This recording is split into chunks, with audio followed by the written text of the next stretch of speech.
क्या आपके भी पेरेंट्स का माइंडसेट कुछ ऐसे ही है कि उन्हें लगता है कि डॉक्टर, इंजीनियर, सीए और सरकारी जॉब्स लाइक टीचर, पटवारी, बाबू के अलावा कोई हाई पेइंग और सिक्योर जॉब एग्जिस्ट ही नहीं करती? तो ये वीडियो आपके और आपके पेरेंट्स का माइंडसेट बिल्कुल चेंज करके रख देगी। हे जय माता जी, माई सेल्फ चंद्रवीर सिंह राठौड़, और आज हम इस वीडियो में डिस्कस करने वाले 7 ऐसी हाई पेइंग जॉब्स के बारे में जो ऑब्वियसली सरकारी तो बिल्कुल नहीं है।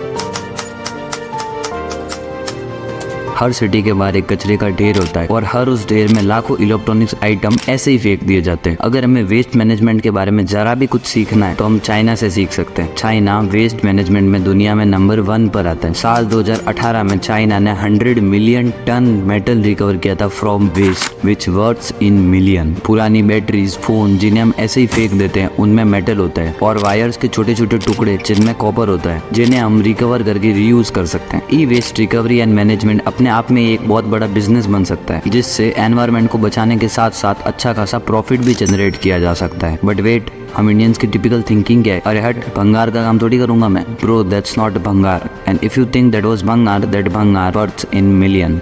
अगर आप में से कोई भी एनवायरनमेंट के प्रति थोड़ा सा भी पैशनेट है तो अपने लोकल एरिया में एक ई वेस्ट सेंटर ओपन कर सकते हैं। हाँ, शुरुआत में बिजनेस ग्रो होने में टाइम लगेगा, बट जैसे ही लोगों को आपके वेंचर के बारे में पता चल जाएगा, लोग खुशी खुशी अपना ई वेस्ट आपको देंगे। थोड़ी सी क्रिएटिविटी और एनवायरनमेंट के प्रति प्यार एक सक्सेसफुल बिजनेस ग्रो कर सकती है।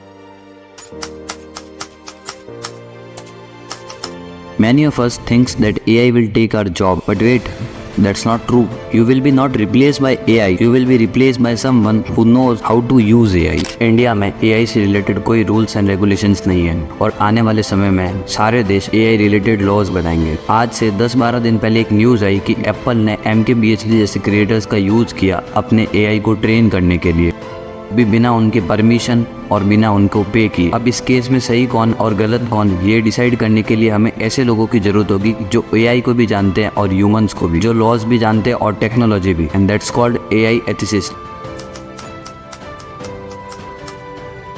यानी physiologist, counsellors and therapist. According to WHO, India में 60 से 70 मिलियन लोग मेंटल डिसऑर्डर से सफर करते हैं। आपने ये तो जरूर नोटिस किया होगा कि आजकल डाइवोर्स बहुत ज्यादा होते हैं। कई बार कपल्स डाइवोर्स लेने से पहले इन काउंसलर्स के पास जाते हैं ताकि वो अपनी मैरिज को फिक्स कर सके, और ये काउंसलर्स उनकी हेल्प करते हैं उनको वापस जोड़ने में। फिजियोलॉजिस्ट ये लोगों की हेल्प करता है एंजाइटी, डिप्रेशन से ओवरकम करने में, end of course it's a very high paying job.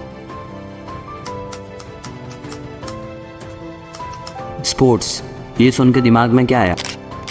नहीं, यहाँ बात सिर्फ प्लेयर्स की नहीं हो रही। स्पोर्ट्स में कई नॉन एथलेटिक टीम भी होती है। Have you ever seen IPL auction? ऐसे कितने सारे लोग हैं जो बिना खेले इस फील्ड में, ये सारे करियर्स ही तो हैं। स्पोर्ट्स जैसे जैसे इंडिया में ग्रो करेगा वैसे ही इस टाइप के और भी करियर्स आएंगे। हर स्पोर्ट्स में एक फिजियोसिस्ट, photographer, event organiser, video analyst, trainer, massager, therapist, referees जैसे नॉन एथलेटिक रोल्स भी होते हैं। इंडिया में 3.5 लाख लोग नॉन एथलेटिक रोल निभाते हैं।